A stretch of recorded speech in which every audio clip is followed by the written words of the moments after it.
Welcome back to Take a Seat. This is the number one channel for mindset and motivation. I bring on high profile guests, influencers, entrepreneurs to help inspire you. So before we get into this one, please do this one favor, and that's to smash the subscribe button.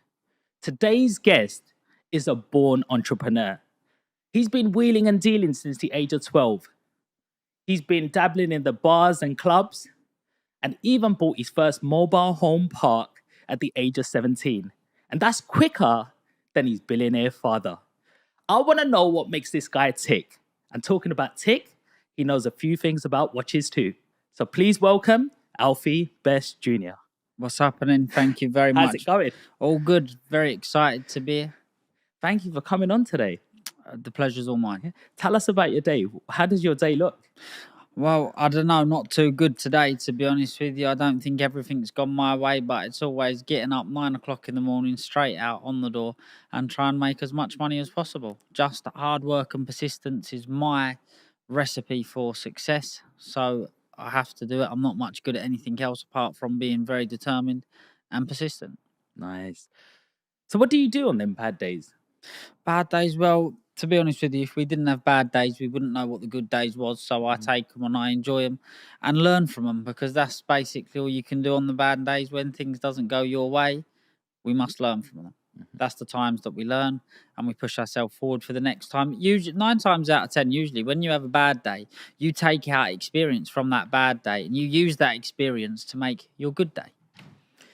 Some people, like playing devil's advocate here, some people may say, you're a son of a billionaire. You've grown up in silk pajamas. Like, what do you know what a bad day is? So what is an actual bad day for you?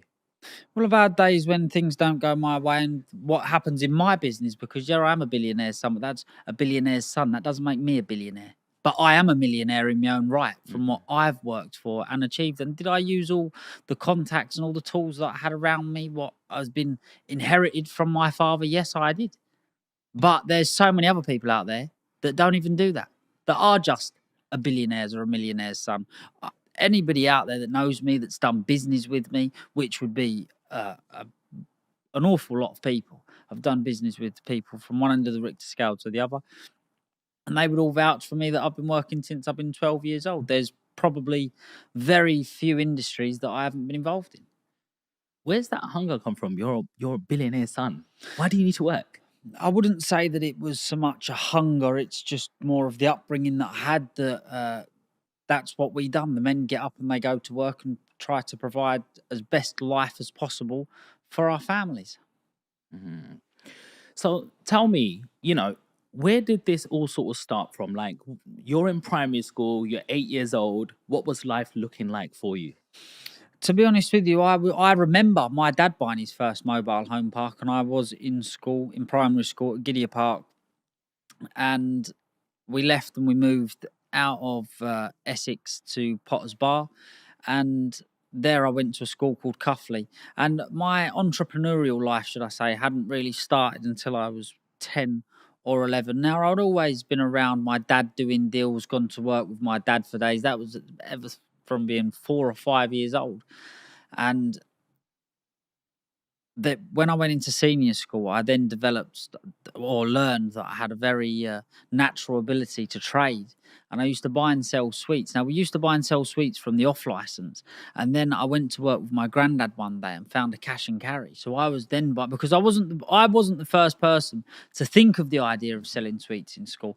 I see somebody do it and thought, right, what a great idea that is. And then obviously they was buying their stuff from the off license, and then as time went on, I found out where the off license got their stuff from, which was a cash and carry. And then I used to go and buy my wham bars or refreshers from there. And then following on from that, I purchased a van, and I used to go around to industrial estates and off licenses offering toilet paper, high visibility vests, work gloves, hard hats. Basically, I used to know a couple of wholesalers.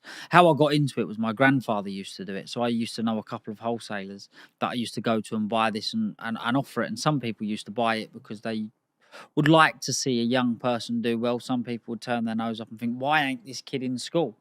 But what it did do, it taught me an awful lot about business and people's character, and pretty much knowing what you're up against within someone saying a few words to you.